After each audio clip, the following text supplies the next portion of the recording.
ये ना पिता जी का आसन लगी है। तो दिन भर सोए रहते पक्खा लाए ने कने अंदरले कमरे च रहिंदे कने ये कमरा है दूजा बड़ी चलदी वाला ने हेठ वान बोलते कने उपर बोलते बोड़ियाँ। फिर डोलकी चिमटा रखे इन्होंने स्टोरेज यूज होंदी। तो उस कमरा रसो बनाते तिसते अंदरले च चढ़ा कने 2 कमरे ये है ना बोड़ी ने मम्मी इस कमरे रहंदी। शीशा गया टूटी है तो शीशा आएगा डैडी हवा च तो मैं दिता था झाड़ू पिछली बारी आई थी तो ये ना दे गुरुदेव महाराज मम्मी ने फोटो चित्र लगाया था तो पूजा पाठ करते थे उस टाइम में। कहना ये है मेरा चित्र मेरे दादू दादी है कन्ने ये मेरा भाई है बड़ा। ये है ना मेरे माता पिता मम्मी पापा कन्ने ये बाकी शिव बोले बाबा जी मम्मी दे गड़बू भी तिंगी रखोयो। माँ संतोषी दी मैं भी पूजा करती थी मम्मी भी करते थे। तो ये भी इत्थू गणपति भी है इत्थू ये दिखा हूँ तो 8-9 साल होंदे आए। मम्मी दा टीवी कन्ने सारे ट्रंक तियां ही हैं।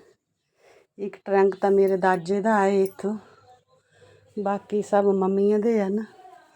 एक मम्मिया दा ट्रंक है। इस बीच में मैं अपने जेड़े सर्दियाँ सुर्दियाँ के कपड़े न से पाई आंदी क्योंकि इस ताला नहीं है।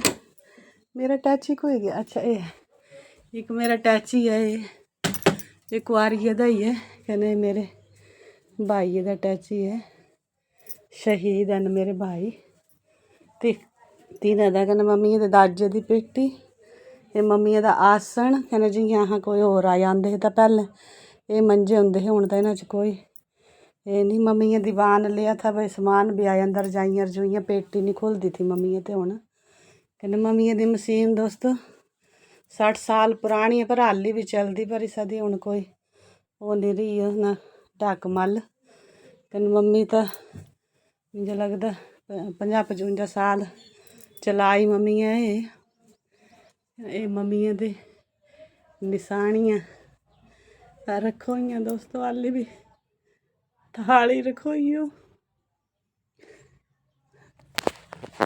जालू भी होंदी मैं तो 2 घड़ियाँ मम्मी दे इस बिच जरूर होंदी कि मेरे मम्मी इत्थू रहंदे थे।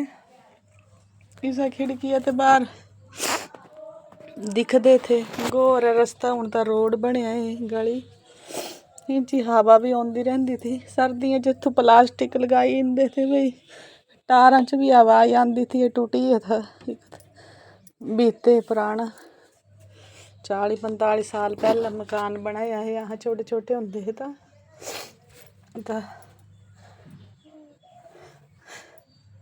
माँ तो नहीं भूलती दोस्तों माँ तो माँ ही होंदी। बाकी कोई ऐसी कमी नहीं है कि इत्थू कोई प्यार बिच पिता बजुर्ग होई है हुण एक भाभी रहिंदी इत्थू भाई शहीद होई है बच्चे जॉब करते दूजा भाई दिल्ली रहिंदे उन्हां दी फैमिली सब दिल्ली है।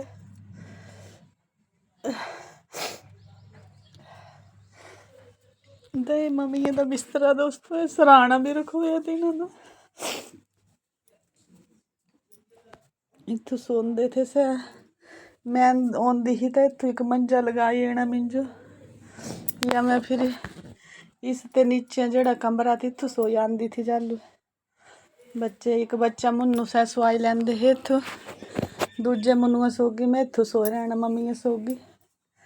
ये तो ये चित्र मैं पहले ही दस्या हा मम्मी दा मम्मी अपने हत्था ने कड्ढिया है अपना नाम लिखिया बालो देवी तिन्हां दा नाम है। अंग्रेजी नहीं पढ़े है दोस्तों फिर भी मतलब ये हिंदी भी नहीं पढ़े थे सै पर हिंदी बिच भी तिन्हां नाम लिखिया गुदाई लिया कुसी ते फिर भी दिए बाद च तां तिन्हां पूरी पढ़ाई की पूरा मेरे दादी 2 क्लासां पढ़े है। तो मम्मी शर्म लगती थी कि मैं अनपढ़ बुआ थे छोटी से उस टाइम में मम्मी दे ब्याह पहली दूसरी च पढ़ते थे तो बुआ ये पढ़ाना अम्मा तो फिर बुआ अम्मा मम्मी दूर ते कैच करते रहते थे कि क्या पढ़ा दे भाई मेरी ननान है। तो मैं तो इयां ही सीखते रहते थे, इतना तेज़ दिमाग था मम्मिया का। तो से तिन्हें अंग्रेजी भी फिर सीखी ली, जालू छोटे छोटे पोते तिन्हें तो पढ़ना लगे तो अंग्रेजी भी सीखी ली, पूरा 1 2 पढ़ाते थे। इतों तिन्हें चार्ट लगाए थे कि जालू ये दीवान नहीं था तो तिन्हें का बैड इतों आंदा था, तो इतों चार्ट एक लम्बी सोठी रखी छड़ते थे, बड़े बड़े चार्ट लगाए थे। तो 1 2 3 4 एनिमलों के ना ऐसा चार्ट खरीदे हा दोस्तों, तिस बिच अंग्रेजी जी हिंदी च लिखोई थी, जियां एलीफेंट तो ल ए दी मात्रा फेंट, तो मतलब अंग्रेजी च भी लिखोया होंदा था हिंदी च भी। तो एलीफेंट मैंने हाथी ऐसा चार्ट खरीदे था तिन्हें। फिर तिन्हें सारा नॉलेज हो ही था कि मतलब हॉर्स गलांदे, घोड़ा भी लिखोया होना, हॉर्स हिंदी च भी लिखोया होना, कने अंग्रेजी च भी ऐसा चार्ट खरीदया था। तो तिन्हें वाले एक पोता जुड़वा थे, तो एक तिन्हें वाल सौंदा था, तो तिसी उसे अंग्रेजी भी पढ़ाते थे भाई, जेड़ा माँ वाल सौंदा तिसी उत्थे से 1 2 सिखांदी रहंदी। कने मेरे वाला पोता जेड़ा से मतलब थोड़ा ढिला ना रही आए पढ़दे हो, जेड़ा मम्मिया वाल सौंदा था। तो 3 साल दे पहले तिन्हें चार्ट ऐसे चार्ट खरीदी ले, इतना दिमाग था। तो 1 2 3 4 संडे मंडे 3 प्रकार के चार्ट इत्थों लगाए थे। कने से अपने पोते अंग्रेजी भी पढ़ाते थे। मैं आई सो रही थे तो मम्मी हॉर्स बोलना है, एलीफेंट बोलना, मैं बोले मम्मी तुम्हें कि अंग्रेजी आँदी, बोले इच बच्चा हिंदी च भी लिखोया, बोले मैं तिस पढ़ी ने गलांदी भाई ये एलीफेंट है, ये काऊ है, ये है। तो इतना तेज़ दिमाग था दोस्तों। किसी दिन मैं तुम्हें तिन्हां दी पूरी स्टोरी सुनाऊंगी, या तो लाइव बिच सुनाऊंगी या तो इयां सुनाऊंगी, क्योंकि तिन्हां दी स्टोरी जड़ी है ना कम से कम 2 घंटे बिच पूरी हो सकती, या दिन या हफ्ता भी कम है। कि तिन्हां दी स्टोरी जड़ी है मतलब 15 20 मिनट च नहीं बंदा सुनाई सकता, इतनी तिन्हां दी गूढ़ स्टोरी है।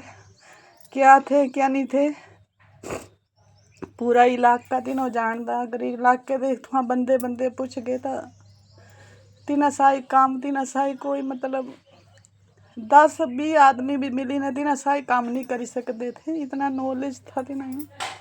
तो किसी दिन फुर्सत न मैं तुम्हें सुनाऊंगी। तो ये है मम्मिया दा बैड।